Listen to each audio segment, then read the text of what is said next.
What's up guys, and welcome to Color Guardians. This is coming out today, May 12th on PlayStation 4, PlayStation Vita, and PC. It is actually really cool. For $15, this is a really awesome platform. I think of it as like Bit Trip Runner, but a little bit more complex. It's definitely a difficult game, but it's sort of fit for all audiences with its colorful and very bright art style. I love it so much, it's so cute. So why don't we head in and I'll talk a little bit more about it inside the game.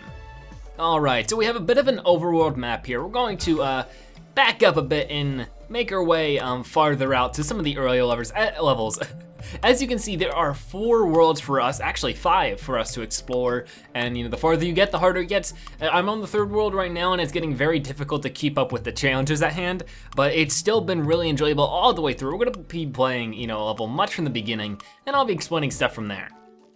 Okay then, so basically you can play as 3 characters, but they're all the same because your goal is to change colors. It can change from yellow, red to blue, and why you want to do that is it'll be like orbs, like this red orb, and I have to be red to pick that orb up, and the points are of course important in a game like this. That's the whole point, is to get a really high score so you can compare to leaderboards and make your way to the end of the level. You also have to dodge these evil purple things, as you may see on the map here, where I will die and be brought back to my previous checkpoint, which is what we just ran into. There's also a bit of rhythm to it. If you see, when I press X, I will spin into the blue, and hopefully not spin into an enemy like I just did, but you spin into whatever color you want to be next. So if you spin at just the right time before you hit the orb, you'll get a perfect, and that'll give you more points. It'll give you a bit of a combo, so it's definitely worth doing that.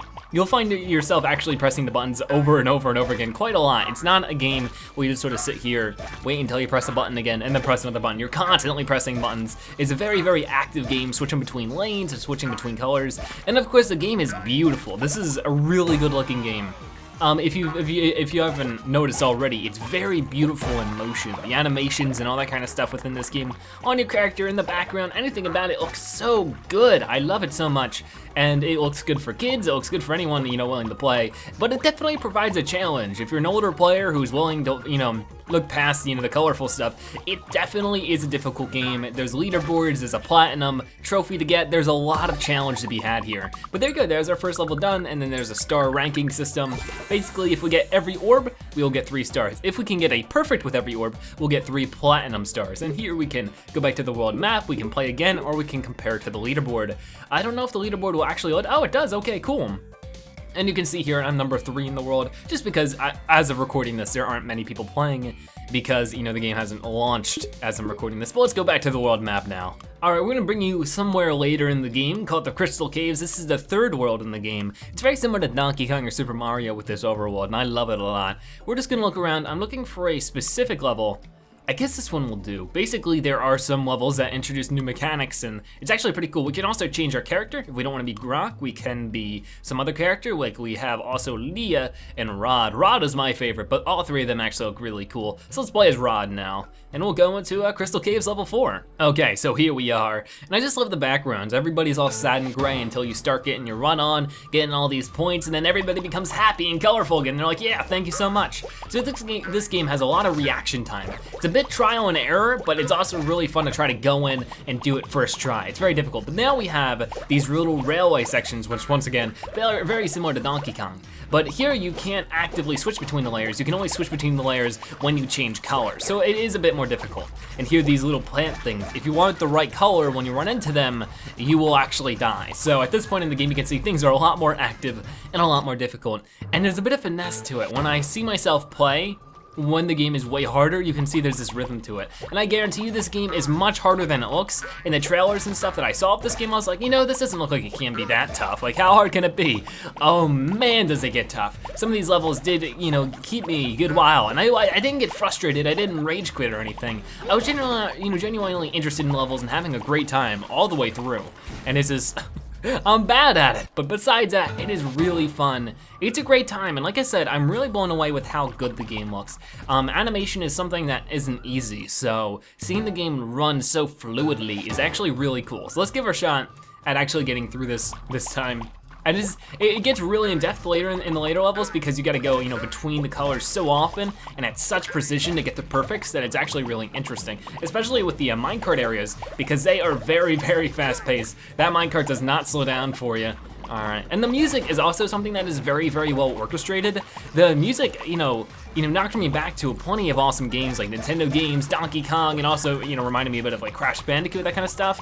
But this game does have that Nintendo charm to it. So if you're looking for that on the PlayStation 4, this is totally it. It also has cross-save on the PlayStation Vita, so if you buy it for one or the other, you should be getting it for both, and you should also be able to save and play between them. So if I stop on this level here, I can pick it back up on the Vita and enjoy it there as well. It's also coming out on Steam though, so if you have a PC and you want to try this out, you definitely can there too. It's $15, and it's really worth that price tag in my opinion. It has plenty of replayability, which I'll be showing off soon.